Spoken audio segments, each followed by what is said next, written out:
Bene, buonasera a tutti. Allora, nonostante il tempo, la pioggia, siamo qui sempre numerosi per questi incontri, quindi riprendiamo anche quest'anno venerdì di storia, incontri sul filo della memoria. È una rassegna di incontri dedicati agli eventi che hanno segnato la nostra storia.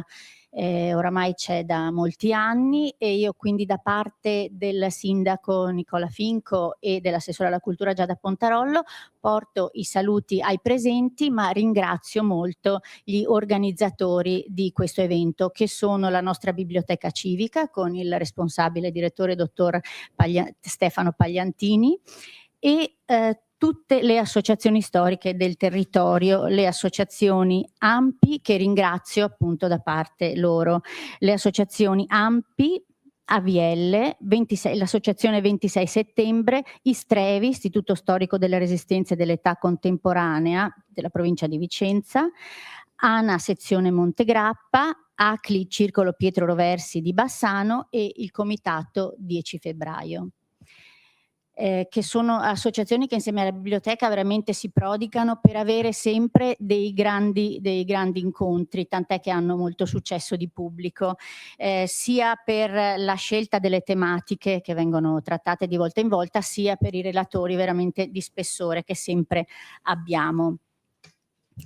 È stato ideato appunto nel 2012 e si rinnova ogni anno, sempre appunto con questa serie di incontri. Giusto per dare dei numeri sull'importanza di questo ciclo di incontri, negli anni ha proposto oltre 250 appuntamenti. Sempre con foltissima partecipazione di pubblico, tra cui molti studenti delle superiori, tant'è che per gli studenti delle superiori viene anche rilasciato un attestato perché è riconosciuto proprio dalle scuole. E complessivamente le diverse rassegne hanno visto oltre 12.000 presenze. Oggi c'è il primo incontro, l'incontro di oggi è di mercoledì, nonostante si parli di venerdì di storia, per motivi così particolari di organizzazione.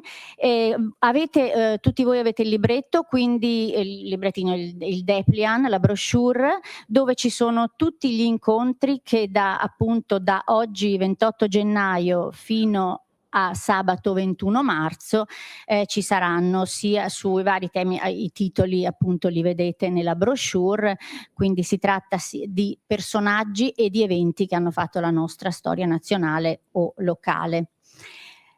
Particolare direi per la rassegna di quest'anno è il convegno finale, a parte oltre che la tematica interessante che è la battaglia degli altipiani del 1916, sarà un convegno, quindi non soltanto un pomeriggio di studi, ma un convegno di una giornata che si terrà appunto alla biblioteca civica con personaggi di rilievo che interverranno. Per l'incontro di questa sera, quindi la Shoah in Europa e in Italia, ringrazio il professor Michele Sarfatti, lo storico Michele Sarfatti, qui presente con noi, ma lascio per la presentazione del nostro relatore e dell'incontro, lascio la parola alla dottoressa Sonia Residori, che è appunto rappresentante di una delle associazioni che partecipano alla redazione, che è l'associazione AMPI. Sì. Grazie a tutti, buona serata. Grazie. Io mi sposto. Grazie. Sì, io ringrazio, presento il professore e la conferenza a nome dell'AMPI. Oggi appunto in occasione del giorno della memoria e non giornata, come taluni si ostinano a ripetere. È stato istituito questo giorno della memoria con la legge 211 del 20 luglio 2000 dalla Repubblica Italiana in ricordo dello sterminio e delle persecuzioni del popolo ebraico e dei deportati militari e politici italiani nei campi nazisti.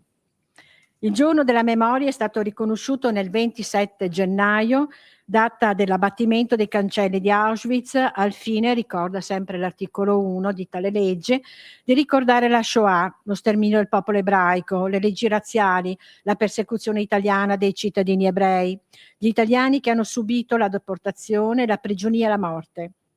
Inoltre, continua il testo, per ricordare pure coloro che anche in campi e schieramenti diversi si sono opposti al progetto di sterminio e a rischio della propria vita hanno salvato altre vite e protetto i perseguitati.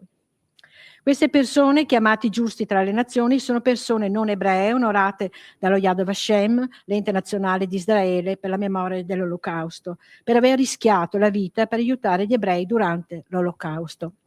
Oggi qui a Bassano del Grappa, città medaglia d'oro al valor militare per la guerra di liberazione, abbiamo invitato Michele Sarfatti, uno storico specializzato nella persecuzione antiebraica e nella storia degli ebrei in Italia del XX secolo, a parlarci su questo tema che coinvolge tutti noi nel profondo. Qualche breve cenno sui ruoli e sulle funzioni ricoperte da Michele Sarfatti sono intese a mo' di presentazione, anche se l'elenco dovrebbe essere molto più lungo. È stato coordinatore, poi direttore della Fondazione Centro di Documentazione Ebraica Contemporanea, il CEDEC, a Milano dal 1982 al 2016. Dal 2007 al 2016 è stato docente del Laboratorio Storia della Shoah, Università Statale di Milano. Dal 2010 è membro del Board of Editors della rivista digitale Questioni Storia Ebraica Contemporanea. Fa parte della delegazione italiana dell'International Holocaust Remembrance Alliance e ha dedicato numerosi lavori, saggi, articoli, monografie sull'argomento della persecuzione antisemitica in Italia e anche in Europa. Gli ebrei nell'Italia fascista, vicende, identità e persecuzione, che è questo. Ah, è là, ecco. La Shoah in Italia, la persecuzione degli ebrei sotto il fascismo, che è quest'altro. Il cielo sereno e l'ombra della Shoah, 8 stereotipi sulla persecuzione antiebraica nell'Italia fascista, edito da Vienna nel 2020. I confini di una persecuzione, il fascismo e gli ebrei fuori d'Italia, sempre edito da Vienna 2023. E poi alla fine, con Anna Sarfatti, l'albero della memoria, la Shoah raccontata ai bambini per Mondadori nel 2013. Ecco. Ah, è lì, ecco. Il direttore ha fatto l'esposizione. Io lascio la parola adesso al professor Sarfatti per la conferenza, insomma, ecco, io ho cercato di condensare in poco, ma la sua sarebbe il suo elenco, sarebbe molto lungo, sia di opere che di posizioni.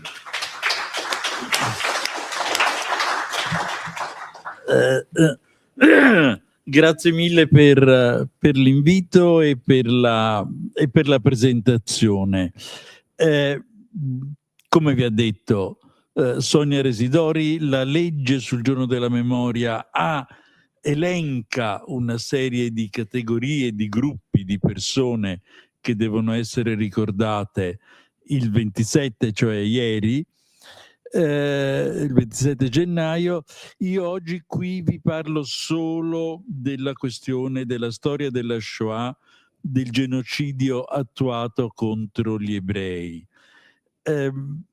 Vorrei menzionare un gruppo che non è elencato, che non è inserito nell'elenco della legge e che però ha subito una persecuzione molto simile a quella degli ebrei in tutta Europa e in parte anche in Italia, che è quello dei Rom e dei Sinti. Vado avanti per capitoli un po' compatti per cercare di parlare un po' di tutto, poi forse se riusciamo lasciamo un pochino di tempo per qualche domanda di chiarimento finale. Perché il 27 gennaio? Perché il 27 gennaio è il giorno anniversario dell'ingresso nel 1945 dei primi militari alleati, erano reparti dell'Armata Rossa, nel campo di sterminio nazista di Auschwitz-Birkenau. E quando l'Italia ha fatto la sua legge, la Germania, oramai unita, aveva da poco fatto la propria legge, scegliendo anch'essa il 27 gennaio come data. Più avanti dirò qualche cosina su la tremenda mortalità in Auschwitz, ora teniamo presente che altri ebrei furono uccisi in Europa nei 4 mesi seguenti, dopo il 27 gennaio, fino alla liberazione finale. E altri ancora morirono dopo la liberazione, perché pur essendo nominalmente vivi, il loro fisico aveva ormai oltrepassato ogni possibilità di sopravvivenza. Inoltre va tenuto presente che Auschwitz-Birkenau, il sottocampo di Birkenau del grande mega campo di Auschwitz, non fu l'unico campo nazista di sterminio, perché l'ebraicidio fu attuato sia in campi con strutture specializzate, sia nei luoghi di residenza degli ebrei. Forse qualcuno di voi ha letto o ha visto il film Ogni cosa è illuminata, che dà un po' un'idea delle forme che ha assunto il massacro degli ebrei. Shoah è una parola ebraica che significa catastrofe, disastro, distruzione. È presente nell'ebraico biblico come nome comune di cosa.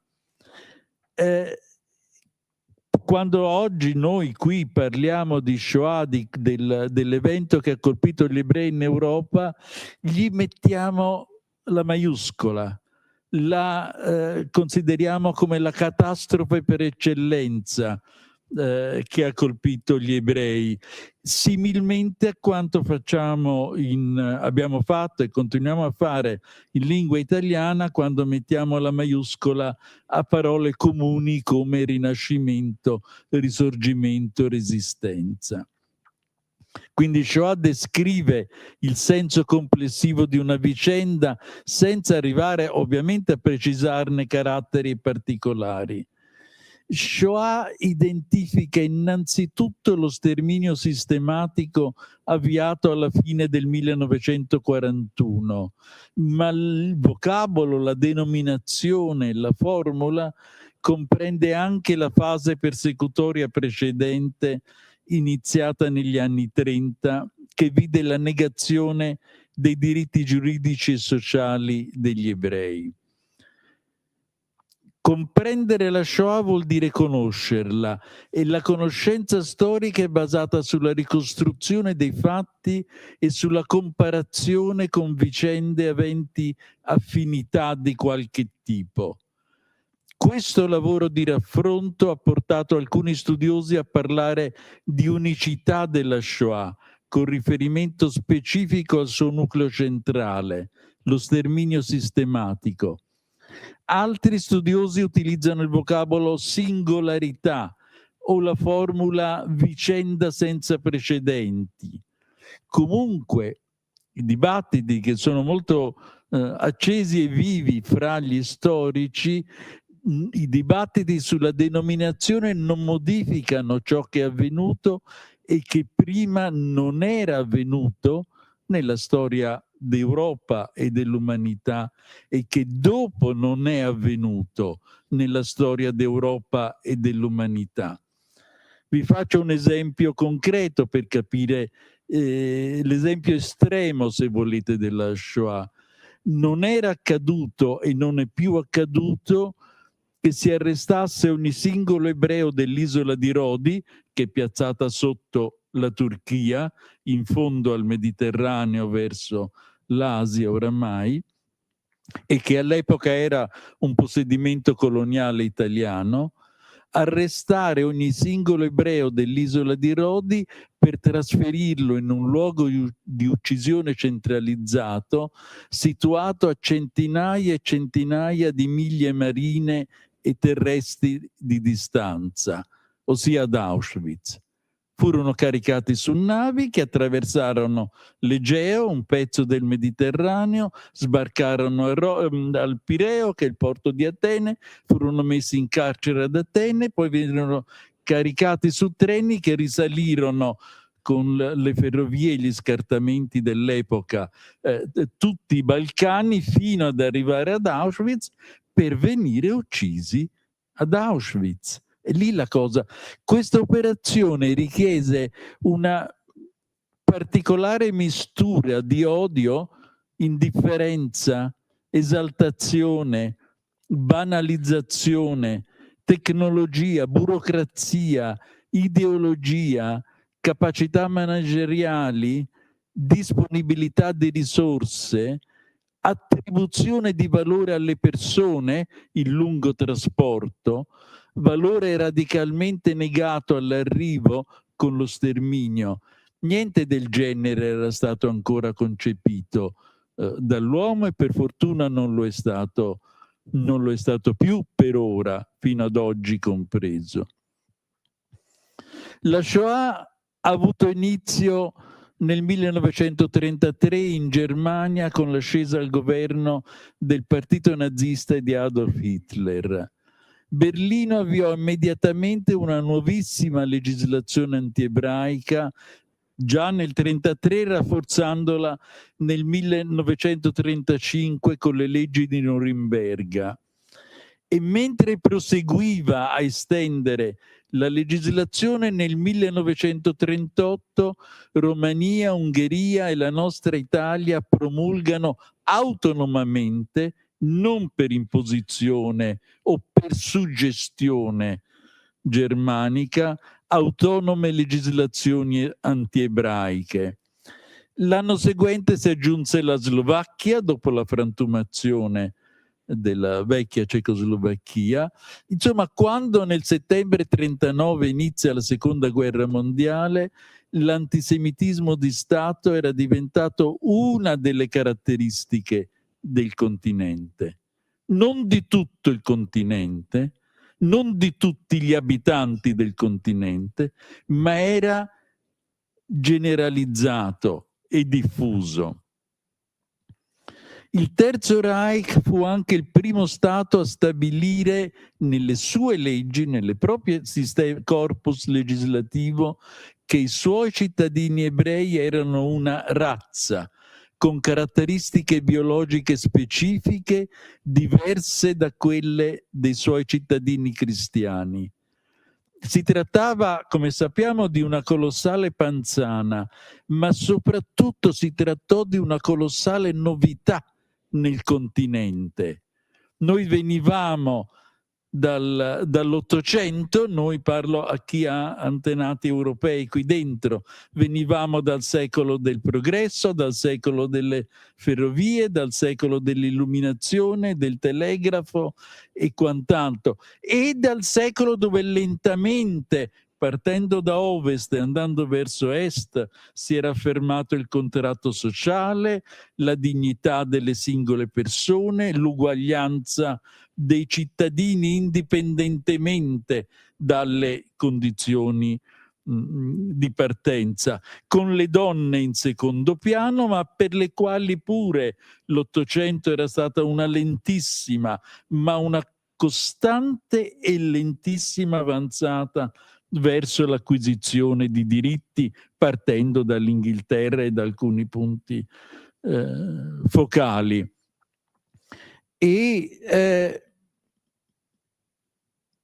su tutto questo andiamo indietro in un modo impressionante, con le legislazioni nazionali che cominciano a fare differenze fra i cittadini, per di più con questa novità colossale, figlia di uno scientismo malsano, con questa introduzione della razza.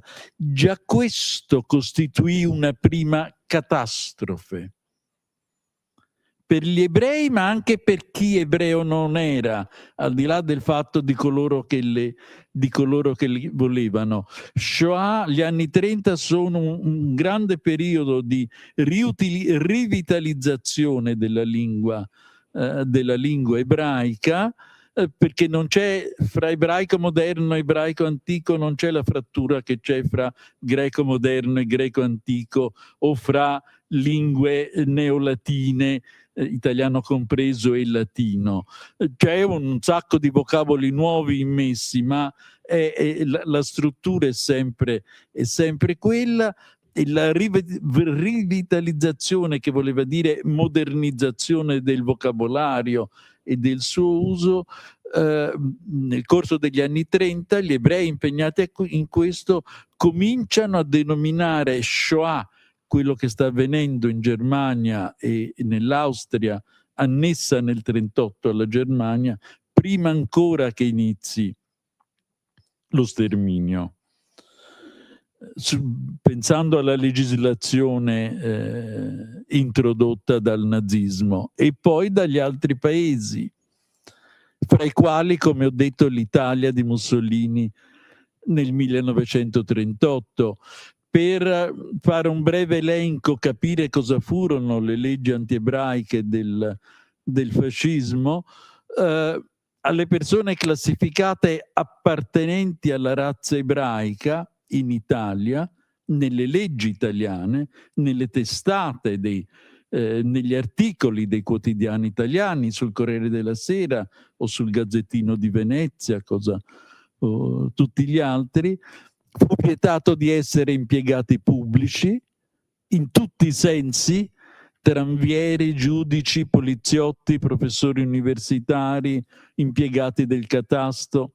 Fu vietato di studiare con i giovani ariani, altra parola introdotta nel vocabolario, nei testi giuridici e nel vocabolario comune. Fu vietato di allevare, per fare solo qualche esempio, di allevare piccioni viaggiatori, di essere saltimbanco, di far parte di società per la protezione degli animali, di scrivere sui giornali, di far parte di società di canottaggio, di detenere apparecchi radio, di possedere beni immobili oltre certi limiti, di essere veterinario, di essere notaio, eccetera, eccetera, eccetera. Si trattò di un insieme di norme che noi storici chiamiamo la persecuzione dei diritti. Scusate. È molto importante per me questa distinzione, perché il periodo dei 45 giorni separa la persecuzione dei diritti dalla fase della persecuzione delle vite, che è caratterizzata dalla deportazione e dallo sterminio. Però di fatto, senza essere programmata, l'immane opera di schedatura di tutti gli ebrei su base razzista produsse gli elenchi che poi furono utilizzati dopo l'8 settembre 1943 per gli arresti. Torniamo alla Germania, non c'è spazio per parlare di tutta Europa, bisognerebbe, ma il nucleo forte, quello che ci interessa, è quello della Germania, perché lì accade, del Terzo Reich, dello Stato nazista, lì accade qualche cosa di particolare. A partire dal 1933 gli ebrei tedeschi erano sempre più separati dai non ebrei tedeschi, erano privati di innumerevoli diritti, erano spinti in tanti modi ad abbandonare il territorio dello Stato, come in Italia dal 1938, come in Romania, Ungheria dal 1938, come ovunque ci fosse un governo antisemita. L'inizio della Seconda Guerra Mondiale, che per gli altri paesi, non per l'Italia, è il settembre 1939, rende progressivamente impossibile il raggiungimento dell'obiettivo dell'emigrazione e espulsione. In guerra le frontiere si chiudono progressivamente in vario modo e poi il colpo finale viene dato da questo punto di vista dall'ingresso degli Stati Uniti d'America nel conflitto alla fine del 1941, che blocca le ultimissime possibilità di navigazione nell'Atlantico. Comunque, torniamo alla Germania, non riesce più a proseguire in questa politica Germania nazista di espulsione, di emigrazione coatta, tratta, non so come chiamarla, degli ebrei locali.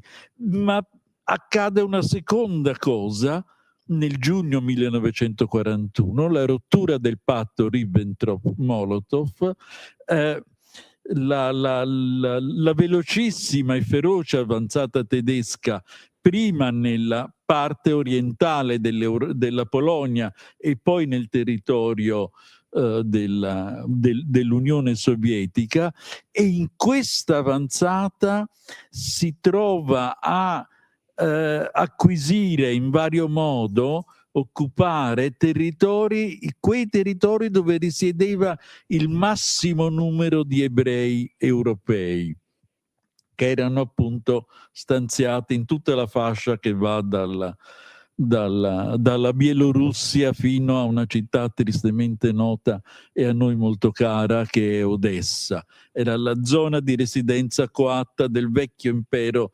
zarista russo, residenza coatta degli ebrei. È in questa fase che Hitler e i suoi collaboratori, seconda metà 1941, maturano il progetto dello sterminio generalizzato degli ebrei. In ottobre 1941 il Terzo Reich decide il divieto di ulteriori emigrazioni individuali di ebrei dalla Germania, quella che era la, virgolette, soluzione del problema, fra virgolette, ebraico, che aveva perseguito per 8 anni, viene da lui stesso chiusa nell'ottobre 41, e in quello stesso ottobre 41 iniziano le prime, di dimensioni limitate ma da un significato tremendo, deportazioni verso l'est degli ebrei di Vienna, Dresda, Berlino e Praga annessa.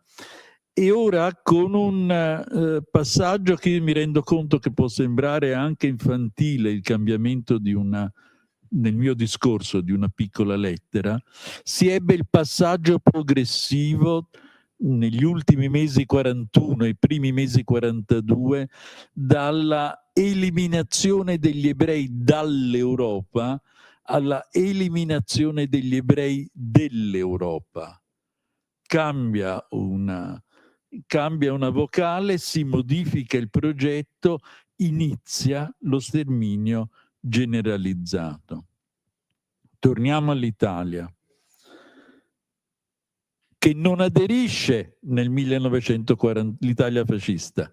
Nel 1941 l'Italia non sta sterminando gli ebrei. Per ogni cosa c'è un tempo, come diceva quel passo. Ogni cosa a suo tempo. La persecuzione in Italia era stata voluta fortemente dal dittatore fascista Benito Mussolini, fu approvata dal re, fu messa in atto innanzitutto dal Ministero dell'Interno, nel quale fu creata una direzione generale per la demografia e la razza che era a livello esattamente pari con la direzione generale della pubblica sicurezza e con la direzione generale della sanità, che all'epoca era dentro il Ministero all'interno del Ministero dell'Interno. E fra l'altro il dittatore, oltre che duce, fra virgolette, presidente del Consiglio o primo ministro, era anche ministro dell'Interno, nonché ministro della guerra e di altri. Molto attivi furono il Ministero dell'Educazione Nazionale e quello della Cultura Popolare, ma ogni ufficio dell'amministrazione pubblica fece con diligenza la propria parte. Non conosciamo nessun dirigente che fosse del catasto o dei pompieri o di questo o di una scuola, un preside di scuola o un rettore di università che si sia sottratto dal licenziare, dal verificare quali erano i propri dipendenti appartenenti alla razza ebraica e dal licenziare o segnalare a Roma affinché Roma provvedesse, licenziare quelli che risultavano di razza ebraica. La grande maggioranza degli intellettuali del fascismo approvò pubblicamente, esplicitamente. Da questo punto di vista i quotidiani dell'epoca sono una cosa disarmante, perché uno si sceglie delle persone, poi va a verificare anche lui. Molti giovani studenti acclamarono entusiasti, e questo è un nodo della storia d'Italia che ancora non è stato sciolto, purtroppo, e che ha delle tracce che si vedono ancora oggi. Loro concepivano l'ostilità anti-ebraica, i ragazzi giovani, 18, parlo di GUF, dei gruppi universitari fascisti, parlo quindi di 18-23 anni, concepivano l'ostilità anti-ebraica come un fermento rivoluzionario positivo che avrebbe migliorato il fascismo, nel quale, proseguendo il loro pensiero, che si era oramai seduto, si era compromesso con il potere, si era compromesso con le camarille, e arrivava invece questo fermento vitale nuovo per modo di dire, perché c'erano dietro anche 2000 anni di storia, ma era nuovo perché era moderno, molto adatto ai tempi attuali, e lo abbracciarono con foga. Alcuni di questi furono partigiani dopo l'8 settembre 1943. Si resero conto che qualcosa non funzionava. Ma Giorgio Bocca, parlo alle persone un po' più anziane che sanno di chi parlo, nel 1941 scrisse una recensione entusiasta dei protocolli dei savi anziani di Sion sulla pagina del GUF del settimanale fascista La Provincia Granda di Cuneo. Non si ha un'idea di quanti seguirono con fiducia e con ardore le nuove direttive.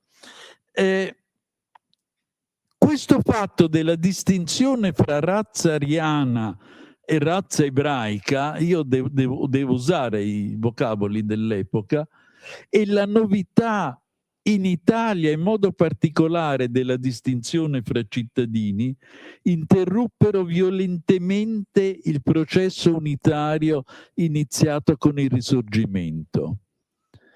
Gli ebrei italiani erano forse la frazione della popolazione italiana più fedele a Casa Savoia, non in assoluto, diciamo, è sempre sbagliato dire in assoluto, fra i gruppi più fedeli a Casa Savoia. All'interno delle famiglie italiane del secondo Ottocento non si contano, c'è un'infinità di persone nuovi nati che vengono chiamati Elena, Margherita, Amedeo, che però era anche un nome ebraico, Emanuele, che è anche un nome tradizionale ebraico, ma Carlo Alberto no. Carlo Alberto non è un nome tradizionale ebraico. I fratelli Rosselli, nati intorno al 1908, i due, non quello morto in guerra, ma i due poi uccisi dal fascismo, si chiamavano, uno detto Nello all'anagrafe Sabatino, bel nome ebraico, come Domenico è un bel nome cattolico cristiano, e l'altro detto Carlo si chiamava Carlo Alberto. E avevano scritto, i genitori, nei nomi dei figli, avevano scritto la storia dell'emancipazione degli ebrei d'Italia e del senso di italianità. L'espulsione dall'esercito fu un colpo tremendo. All'epoca non potevano essere ammiragli, generali, soldati di leva, niente. Fuori completamente dall'esercito. E questo, forse più giovani fanno difficoltà a capirlo, che non studiano storia, ma all'epoca la cittadinanza era una cosa che si costruiva e si cementava con la frase dell'epoca: dare il sangue per la patria. e il sangue per la patria si dava dentro l'esercito, non fuori. L'espulsione dall'esercito, da qualsiasi cosa, è stata... Ci furono ufficiali ebrei che si suicidarono in Italia perché non reggevano il colpo. Contemporaneamente ci furono ebrei stranieri in Italia che si suicidarono perché la persecuzione ha colpito naturalmente sempre più gli ebrei stranieri, sempre prima gli ebrei stranieri rispetto agli ebrei nazionali in tutti i paesi d'Europa. Torniamo all'Europa. Giugno 1941, l'ho già detto, gli eserciti dell'asse avanzano verso est, i reparti tedeschi e quelli rumeni, il cui antisemitismo era poco ideologico, si distinsero in eccidi sempre più vasti. Vi parlo di due città martiri in questi mesi, in questi anni: Kiev, il 29-30 settembre 1941, nella località denominata Babi Yar, nella periferia di Kiev, le forze tedesche uccisero oltre 30.000 ebrei in un giorno e mezzo. Il meccanismo era radunarli coattivamente, portarli sull'orlo di un anche piccolo dirupo, di uno sbalzo del terreno, lì a Babi Yar, e organizzare le cose in modo tale di metterli in fila, fucilarli tutti quanti davanti, e in modo tale che il colpo, la violenza del colpo del proiettile sparato portasse il corpo a cadere di sotto. E così metà del lavoro di, fra virgolette, sepoltura era avviato e poi si allineava una seconda. Contemporaneamente sempre, questo è il 29-30 settembre, i racconti che ci sono delle stragi invece immediate, brutali, di ebrei, degli ebrei di Odessa fatte dal reparti dell'esercito rumeno sono impressionanti.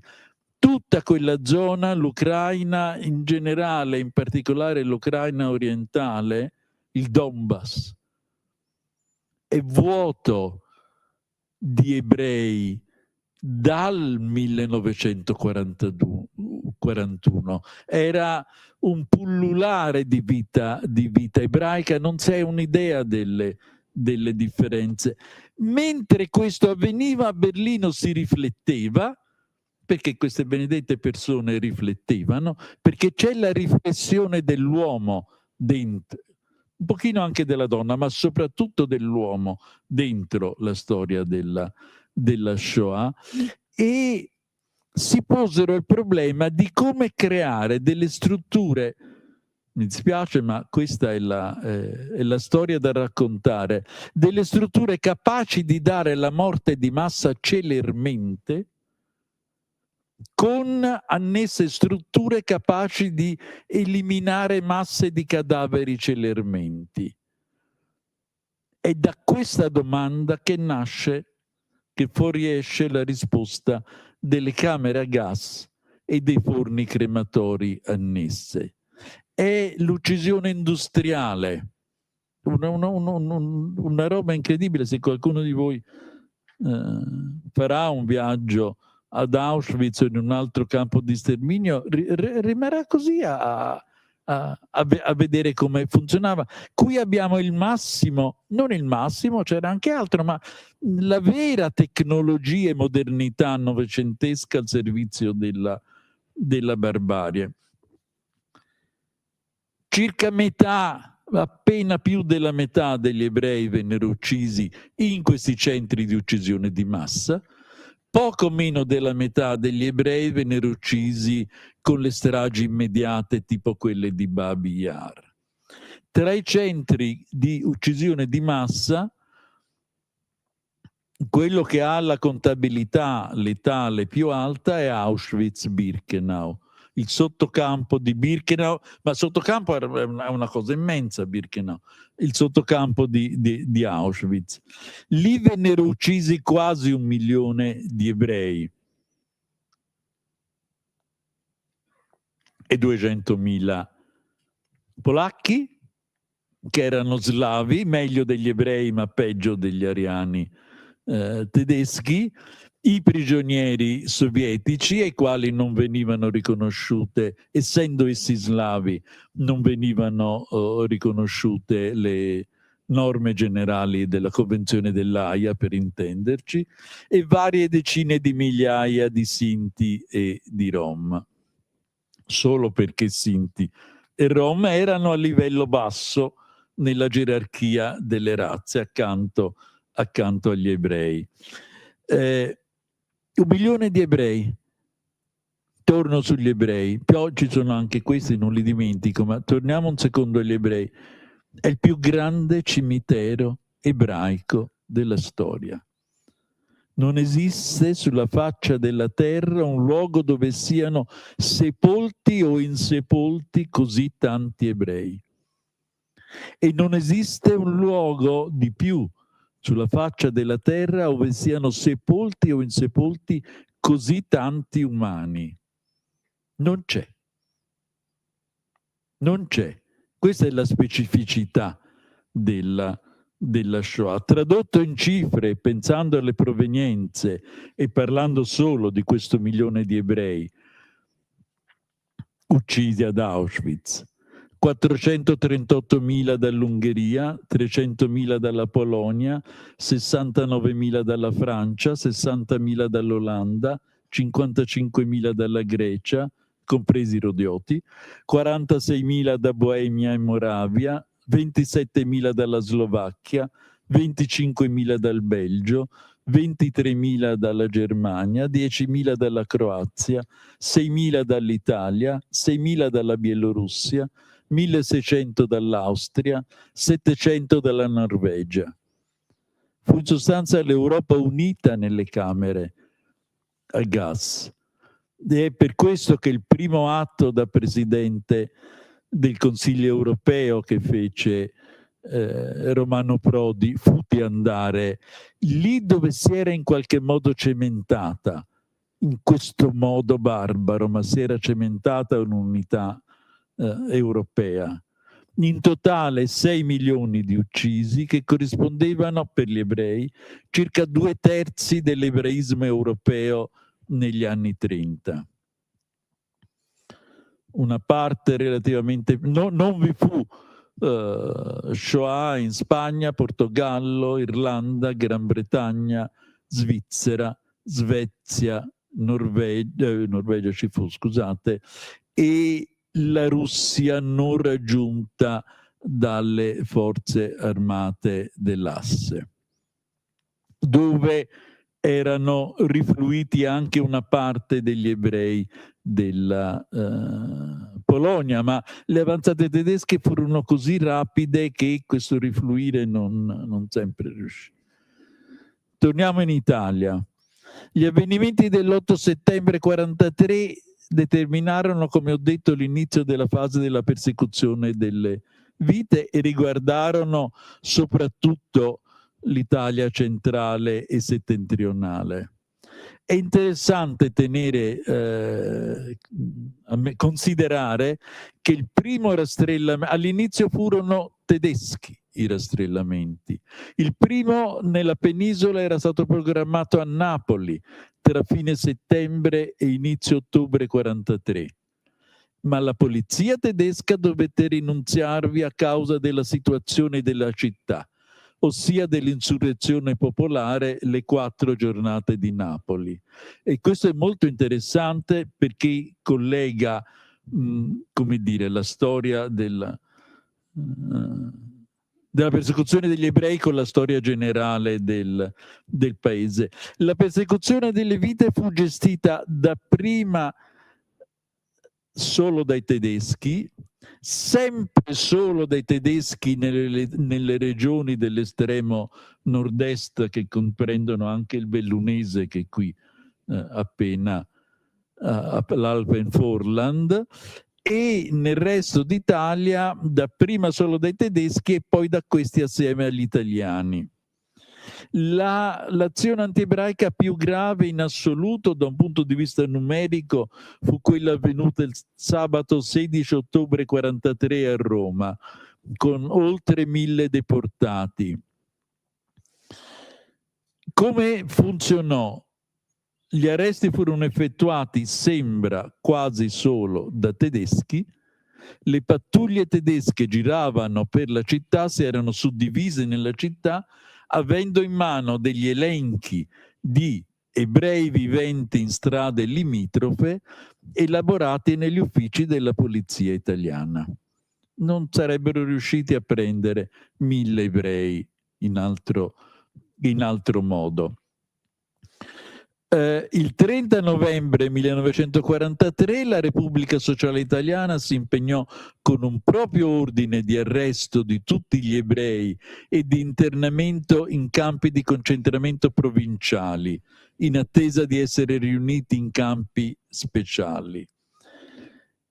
E lì, dal 1° dicembre, i capi delle province nella Repubblica Sociale Italiana erano stati unificati i ruoli di prefetto e di responsabile della federazione provinciale fascista e si chiamavano capi delle province. I capi delle province, con l'ausilio dei questori, cominciarono ad allestire i campi di internamento provinciali e i questori iniziarono a disporre gli arresti. Talora questi campi vennero istituiti dentro carceri, come a Milano, a San Vittore, talora vennero utilizzati edifici delle comunità ebraiche, come la casa di riposo per anziani ebrei di Venezia. Comunque ogni provincia fece il proprio dovere, il proprio compito. Vi leggo, siccome c'è qualcuno che per motivi anche legittimi dice: ma come è stato possibile? E continua a circolare l'idea che tutto sia stato gestito unicamente da tedeschi in Italia. Vi leggo il brano di una relazione del comandante della Seconda Legione Monterosa della Guardia Nazionale Repubblicana Confinaria, che operava nelle aree di Como e di Varese. 12 dicembre 1943, quindi quasi 2 settimane dopo l'ordine di arresto. E questo scrive, le dita così sono virgolette perché cito, e questo scrive questo comandante al capo della provincia di Como. È così che la corsa verso il confine degli ebrei, la corsa degli ebrei verso il confine, che con la fuga nell'ospitale terra elvetica, rifugio di rabbini, tentano di sottrarsi alle provvidenziali e lapidarie leggi fasciste, è così che questa corsa è ostacolata dalle vigili pattuglie della Guardia Nazionale Repubblicana, che indefessamente su tutti i percorsi, anche più rischiosi, con qualsiasi tempo, in qualsiasi ora, con turni di servizio volontariamente prolungati, vigilano per sfatare ogni attività oscura e minacciosa di questi maledetti figli di Giuda. Sta parlando degli ebrei che arresta mentre stanno cercando di togliersi di mezzo da soli andando in Svizzera.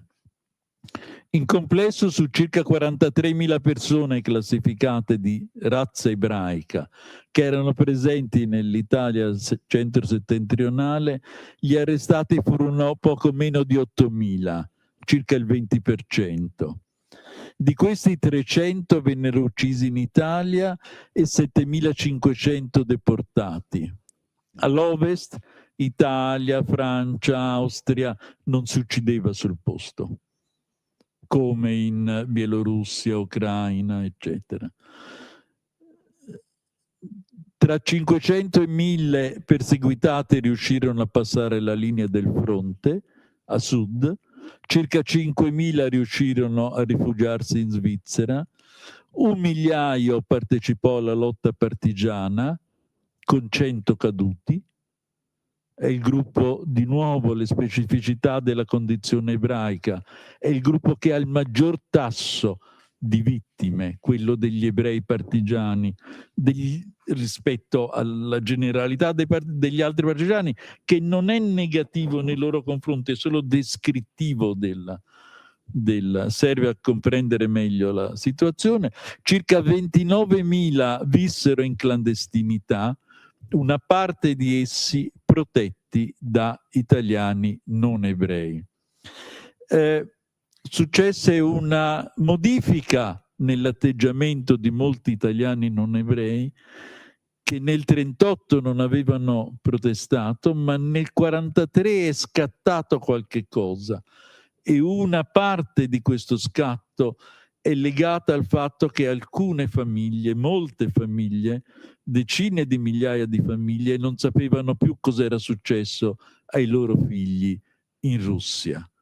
E questo li aveva portati a riflettere, che non è un modo negativo di dire, ma nella storia le cose cambiano quando succede qualche cosa di grosso. Noi diciamo in termini schematici e inesatti, ma secondo me appropriati, che dietro a ogni ebreo salvato in Italia vi fu almeno un italiano non ebreo che lo aiutò, e che dietro a ogni ebreo deportato dall'Italia vi fu almeno un italiano non ebreo che lo arrestò o che chiuse gli occhi. Quindi la vicenda storica ha tre gruppi di protagonisti che vanno sempre tenuti presenti: le vittime, i giusti e gli ingiusti. Per questo, secondo me, mi rifaccio un discorso che facevamo prima, non è giusto fare solo il giardino degli ingiusti, dei giusti, come usa oggi fare. Dovremmo fare anche un luogo dove ricordiamo, per ciò che essi hanno fatto, gli ingiusti, perché se no ci facciamo, ma queste sono idee mie. L'importante è che gli ultimi due gruppi posseggono una caratteristica particolare, i giusti e gli ingiusti, che non è legittimo menzionare uno solo di essi tacendo l'altro. Sono entrambi parte della nostra storia. Ecco, sono 6:30. Tutto questo è in estrema sintesi la Shoah in Italia e in Europa, anche se molto di più ci sarebbe da dire. Voglio solo fare un'ultima, se c'è qualche insegnante qua, una provocazione non cattiva. Molti conoscono, però è una provocazione, molti conoscono la bella poesia di Primo Levi, quella meditate che questo è stato. E in quale persona, in quale modo è scritto meditate? E perché è scritto meditate? Perché lui lo sa già.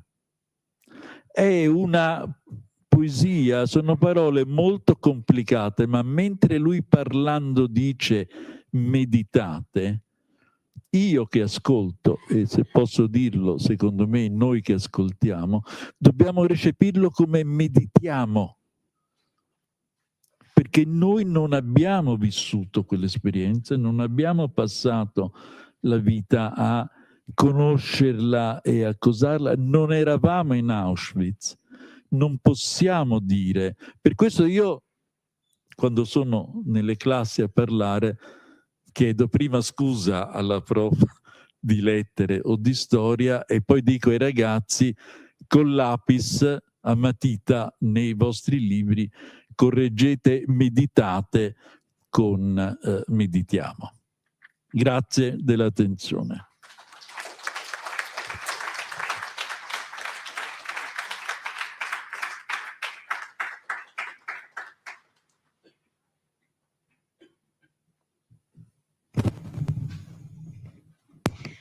Grazie professor Sarfatti, che ci farà meditare, mediteremo. Qualcuno ha qualche domanda o intervento?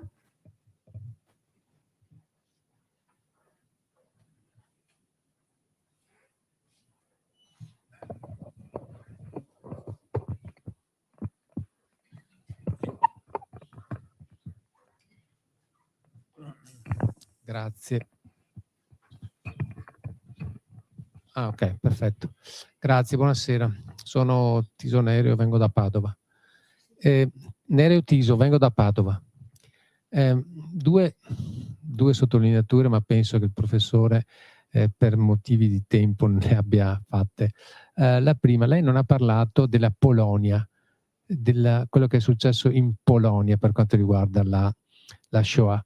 E le cito un numero, ma penso che lei sappia, il battaglione 101. E credo che su questo forse qualche indicazione potrebbe così di riflessione darla. E poi un'altra sottolineatura. Io avevo letto che all'inizio il regime nazista, nel caso, aveva pensato di trasferire gli ebrei verso il Madagascar. Non so se anche lei possa aggiungere qualcosa a questa mia affermazione. Grazie. Anch'io vengo da Padova, sono dalla zona, ma poi lasciamo i bassanesi. No, quando sento dire questi discorsi, a me una cosa mi lascia esterrefatto. Io credo che la Germania, dalla persecuzione agli ebrei, non abbia tratto nessun vantaggio da un punto di vista economico, eccetera, così. Cioè, sì, magari sì, avrà avuto un po' di soldi, un po' di cose, eccetera, però le risorse che hanno speso per fare le cose che vi ha raccontato, che ci ha raccontato il professore, sono state risorse immense, ci hanno dovuto distogliere dalla macchina bellica i treni per portare gli ebrei, tutte queste cose qua. Cioè, allora mi fa pensare, ma perché questo modo di fare, in che modo entrava dentro alla logica della guerra, alla logica nazista e poi anche fascista? Cioè, perché questa cosa è stata fatta? Cioè, qual era la logica che stava dietro a questo agire, che da un punto di vista, diciamo, dell'idea di vincere la guerra, credo fosse un modo d'agire insensato, insomma, non si capiva il senso, il significato. Ho fatto confusione, ma spero di sia capito il senso della domanda.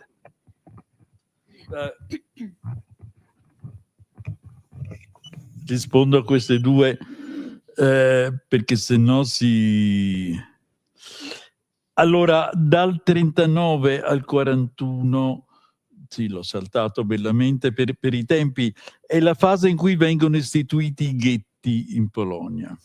Ghetto è una parola che forse lo sapete tutti, è stata coniata a Venezia e viene con la G dura, viene da getto, nel senso che lì vicino al quartiere di residenza obbligata degli ebrei c'era una fonderia, quindi getto, ovvero sia ghetto, e poi ghetto, e si generalizza in Italia e in Europa, ma erano i ghetti italiani del 500, 600, 700, non prevedevano e non contemplavano l'uccisione degli ebrei. I nazisti prendono la parola e la utilizzano per definire luoghi di residenza forzata dove gli ebrei sono concentrati, trasferendoli anche da 100-150 chilometri di distanza. Gli Shtetl è una parola Yiddish, in tedesco città si dice Stadt. Shtetl è la forma ebraico-tedesca della lingua Yiddish, che è una lingua ebraico-tedesca, per indicare il luogo collettivo di residenza. Da lì vengono presi, portati nei ghetti, e i diari che abbiamo dei ghetti sono tremendi. Da un diario di quello di Varsavia, mangiavano nella misura in cui potevano pagare, perché ovviamente ognuno poi si porta dietro la propria condizione sociale, qualcuno aveva qualche soldino di più, anche fra gli ebrei, poteva comprarsi qualche cosa, gli ebrei poveri morivano di fame. Non avete idea di quanto ha pesato la stratificazione sociale, perché i poveri, prima ho detto gli stranieri sono quelli che hanno pagato di più, ma anche i poveri sono quelli che hanno pagato di più. Il ghetto fu uno strumento nel quale progressivamente gli ebrei precede i 2 anni precedenti alla decisione dello sterminio, vengono separati dalla vita ordinaria, che è innanzitutto possibilità di lavorare, anche di andare nelle biblioteche per quelli patiti come me, qualcuno di noi, ma la base di tutto è quello del lavorare e del mangiare, e separati dal resto della popolazione. È questo che li disumanizza piano piano, progressivamente. Voglio dire, a un certo punto morivano di fame e lasciati a morire per la strada nei ghetti della Polonia. Quando si arriva a Babi Yar nel settembre del 41, non si fa nemmeno il ghetto, si radunano gli ebrei, invece di metterli in un ghetto si mettono in posti dove vengono fucilati. Cosa motiva Madagascar? È un po' complicato. Cosa motiva lo sperpero dei quattrini? Intanto sì, certo, lo sperpero dei quattrini, cioè in tempo grazie al cielo credo che nessuno di noi abbia fatto nessuna guerra, ma tutti sappiamo che in tempo di guerra i navigli servono e le ferrovie servono per portare i feriti a casa, truppe fresche al fronte, se sono poi l'esercito occupante invasore, per razziare i beni e portarli a casa per la mia popolazione. Servono a queste cose qui. Certo che servono a queste cose, e non a deportare i poveri ebrei di Rodi o di ovunque. Anche gli ebrei di Roma comunque hanno fatto un discreto viaggio, non lungo purtroppo, non lungo come quello dei Rodioti. È l'antisemitismo. È questo. Io non voglio usare, io rifiuto il concetto di male assoluto, perché io sono uno storico e nella storia l'assoluto non esiste. L'assoluto esiste nella religione, esiste in qualche modo per gli psicanalisti o per altre categorie di persone. Per uno storico l'assoluto non c'entra. Però, quindi non con riferimento a quel concetto che non è mio e non faccio, ma con riferimento alla malattia, alle ondate di peste bubbonica o di colera. L'antisemitismo è stato questo nella storia d'Europa, e ha avuto i suoi picchi. Prima era antigiudaismo religioso. Alla fine dell'Ottocento gli facciamo una bella iniezione di scientismo che deriva dalla parte malsana del positivismo, e trasformiamo una intolleranza e disprezzo religioso che veniva a cessare con il battesimo in una intolleranza e disprezzo che non può cessare neanche con un battesimo, perché dentro l'ebreo c'è questa cosa che non va bene. Questa roba, e quindi abbiamo il passaggio da un antigiudaismo di 1800 anni, dico grosso modo, a un antisemitismo che piano piano prende la prevalenza e che ha una strutturazione razzista biologica, perché anche nel razzismo ci sono vari tipi, ma non c'è tempo qui per parlarne. Questo ha dei fermenti molto forti nelle epoche di grande crisi.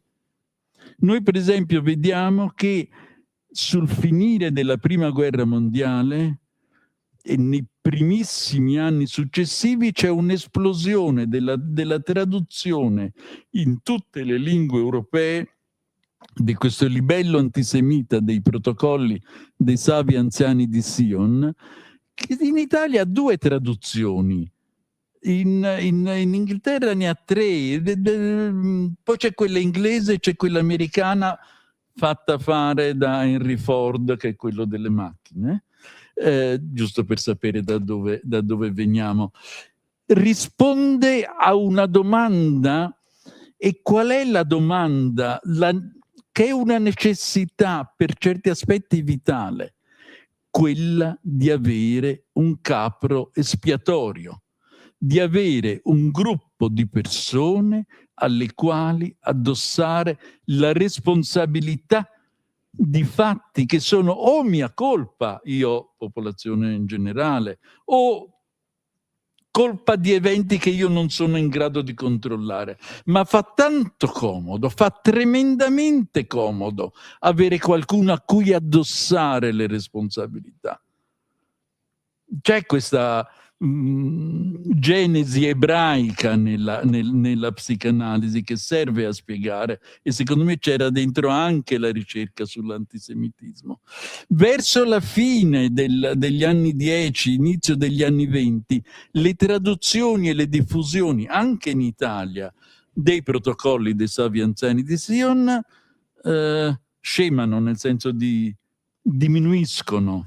Non è più così all'ordine del giorno, ma poi arriva un fatto impensato, impreveduto, imprevedibile nel 1929, che è il crollo di Wall Street.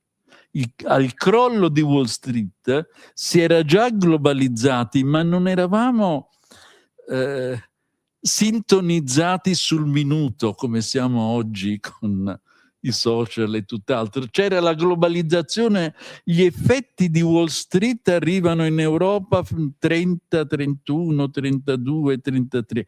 E gli effetti cosa sono?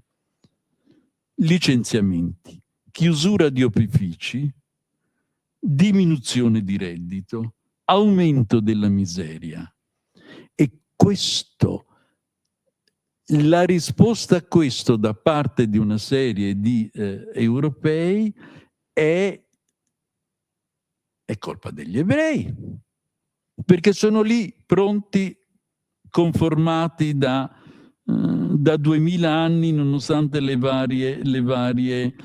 E se andate a guardare le statistiche, i dati veri, le scelte elettorali della popolazione della Germania dal 29 al 33, vedete che questo partitello, che noi chiamiamo nazista, ma si chiamava Partito Nazionalsocialista dei Lavoratori Tedeschi, aveva percentuali che oscillavano fra il 3 e il 9%, come qualsiasi forza di destra molto radicale sempre, ma dopo, quando cominciano ad arrivare gli effetti della crisi del 29, in modo non esattamente uguale, con sbalzi fra un anno e l'altro, ma arriva a livelli fra il 32 e il 37%.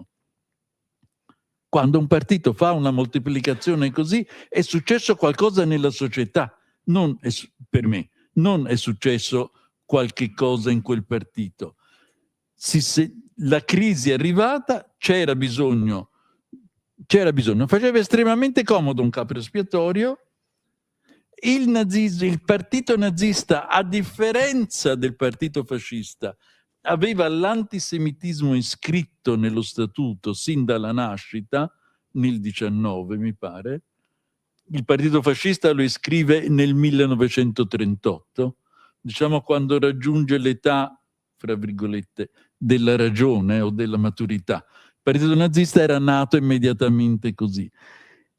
E a quel punto la risposta, tutta questa lunga premessa per arrivare alla risposta. L'antisemitismo è una religione fanatica.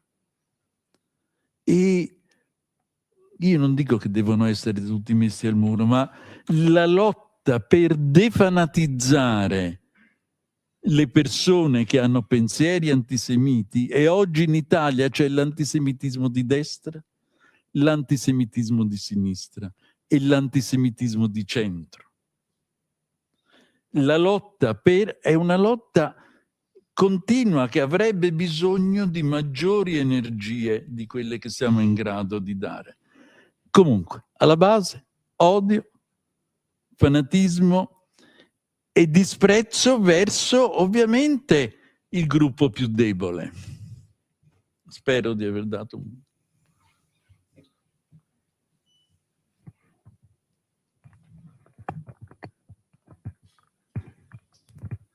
professore, nel quadro della persecuzione dei diritti c'è un ruolo da addebitare alla Chiesa?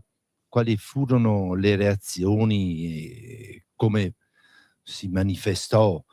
E poi stessa domanda dopo il settembre del 43.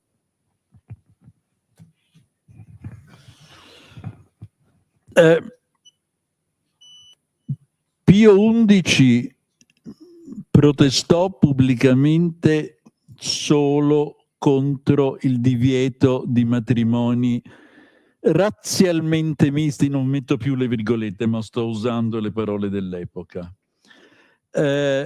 Ovvero sia perché una parte dei matrimoni fra ariani ed ebrei furono vietati nel 1938 e dal 1942 cominciarono a mettere in galera alcune persone impegnate in convivenze, concubinaggi razzialmente misti. Perché questo? Perché per Santa Romana Chiesa contempla un tipo di matrimonio che si chiama matrimonio paolino, che non esiste nel mondo ebraico, non esiste il corrispettivo, che è io prete o io vescovo posso sposare due persone di religione diversa in chiesa, purché il non cattolico o la non cattolica si impegni ad educare cattolicamente i figli. Questo fa parte di una, come dire, una politica espansiva, chiamiamola così, del mondo cattolico, che il mondo ebraico non ha, perché è un po' difficile diventare ebrei. Tanti ci riescono, ma è un po' faticoso. Questi matrimoni legittimi per la Chiesa erano, perché erano religiosamente misti, ma tendenti a una uguaglianza religiosa nello sviluppo, nel proseguo della famiglia, però erano matrimoni razzialmente misti per il regime. Il regime li vietò e contro questo divieto, definito vulnus al concordato, ci fu un articolo durissimo dell'Osservatore Romano, novembre 1938. Non ci fu nessun altro intervento sulla condizione di tutti i tipi degli ebrei. Però bisogna anche, io osservo, né giustifico né condanno. Nel 1938, questa è una cosa che mi spinse a pensarla uno dei miei maestri adottivi, che si chiamava Giovanni Miccoli e insegnava storia della Chiesa, e un giorno lui mi spiegò, è morto poveretto, era molto bravo, a Venezia, mi fece notare, dice, vedi, dal punto di vista della Chiesa del periodo, il periodo di il lasso di tempo dal 1870, apertura dell'ultimo ghetto in Italia, a Roma, al 1938, contiene 68 anni, che è un periodo troppo breve per la storia della Chiesa. Non può avere un peso, non ha il peso che ha il passato. Questo spiega il comportamento della Chiesa. Siccome potrei sembrare e potreste farvi giudizi così, vi dico anche che c'è un Papa successivo, che è Giovanni XXIII, che invece si occupò talmente tanto di questa questione che cancellò dai testi delle preghiere del ciclo della Pasqua cristiana la formula perfidis iudeis, perfida, non mi ricordo cosa. Questa parola perfido, che 2000 anni fa, venendo dal latino, significava fuori dalla fede, che era un perché aveva il senso di estraneità e in quanto tale non adatto a me, perché io sono nella fede, te sei fuori dalla fede e io sono meglio, ma questo va benissimo perché questo c'è in tutte le religioni, ma pensate il cammino semantico che ha fatto il significato di questo vocabolo, che era diventato peggio che cattivo, dall'essere diverso da me, estraneo a me, forse anche un pochino nocivo, ma poco poco, a peggio che cattivo. Quindi ci mette tempo la Chiesa. Questo quando riguarda i diritti nel 1938. 1943, di fronte alla persecuzione delle vite, il modo di comportarsi cambia, non di tutti, ma di molti, certamente, e specialmente a Roma. Lo sappiamo di Roma perché Roma ha la densità media di conventi superiore a qualsiasi altra città d'Italia, per ovvi motivi, conventi, case religiose, eccetera. Quindi c'è stata un'ampia possibilità di nascondere, ospitare clandestinamente ebrei, ma non è stata sempre rose e fiori tutta la vicenda. Comunque, arrivati al colpire le vite, il clima è cambiato. Risposta. Spero. Una domanda giusto per chiudere e per non tralasciare una parte comunque significativa nell'elenco dei numeri che lei ha fatto. Ci sono anche 10.000 testimoni di Geova e 100.000 omosessuali che finirono rinchiusi nei campi di sterminio. Su questi ci dice qualcosa? Su questi dico poco perché non ho notizie esatte, però voglio dire che non riguarda l'Italia. Dall'Italia non ci sono stati persone deportate in quanto testimoni di Geova e non ci sono state persone deportate in quanto omosessuali.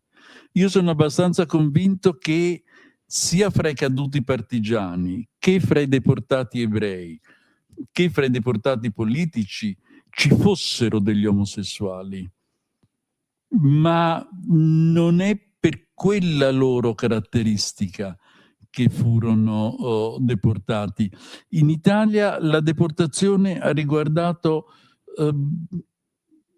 quasi esclusivamente oppositori politici, antifascisti, antinazisti e poi gli scioperanti delle fabbriche, eccetera, eccetera, ebrei, un maggior numero di slavi nell'estremo nord-est perché c'era una maggior forza antifascista e antinazista lì. Poi abbiamo un piccolo numero di Rom e Sinti deportati dall'Italia, alcuni da Peschiera e da altre località del centro e dell'ovest del nord, ma sembra soprattutto per motivi politici, per la loro caratterizzazione di politici. Li abbiamo deportati in quanto Zigeuner, cioè in quanto Rom e Sinti, dall'Alpenvorland, da Trieste in sostanza. Però i numeri che mi ha chiesto non so darli, mi dispiace.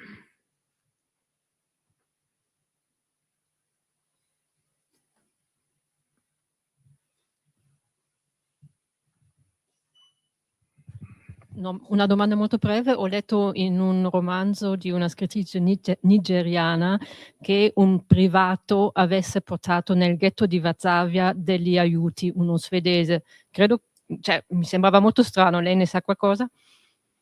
Entravano, noi abbiamo dei resoconti su quello che avveniva nel ghetto di Varsavia, tanto per fare un esempio, da parte di Piero Malvezzi. Piero Malvezzi era un dirigente dell'IRI, l'IRI è un conte molto cattolico, l'IRI aveva delle fabbriche in Polonia, le uniche fabbriche non tedesche che la Germania per forza di alleanza aveva lasciato in piedi. Lui andava più o meno ogni 2 o 3 mesi, andava in Bologna per la sorveglianza di incarichi di queste fabbriche, e poi al ritorno, l'IRI aveva sede a Roma, lui andava in Santa Sede e raccontava in Vaticano chi aveva visto, ecco, quali erano le condizioni di vita e di morte nel ghetto. Cioè i ghetti erano formalmente chiusi, sostanzialmente è entrato anche nel ghetto di Varsavia. C'erano canali di ingresso e di uscita, intanto a parte il Malvezzi che aveva veste ufficiale, in parte tramite le fogne. Si poteva entrare, si poteva passare di fronte alla disperazione, al pericolo di vita o alla necessità di alimenti. Niente ferma. Per cui non so niente di svedesi entrati lì, ma è probabilissimo. A Varsavia, a Minsk, a Leopoli, ogni grande città aveva il suo contenitore di ebrei destinati a morire.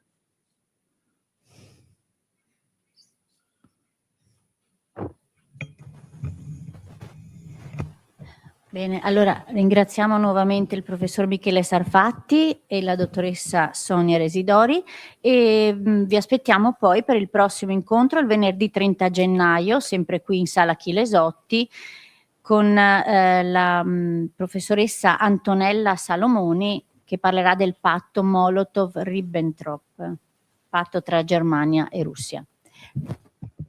Vedo che avete anche una iniziativa su Tina Anselmi. Io ho fatto parte della commissione di indagine sui beni razziati agli ebrei in Italia e la presidente era Tina Anselmi e conservo un ottimo ricordo, è stata bravissima e soprattutto si può dire non è niente di riservato, ma insomma in questa commissione erano anche presenti i rappresentanti dell'organizzazione delle banche e dell'organizzazione delle compagnie di assicurazione, e lei gestiva personaggi potenti, e lei gestiva il bisogno di appurare, il bisogno di andare a fondo delle cose, non che questi volessero intralciare, ma lei comunque, il ricordo che ho di lei è che si lavorava benissimo perché lei conduceva gli incontri, i colloqui, i confronti in un modo perfettamente onesto. Ecco, volevo dirlo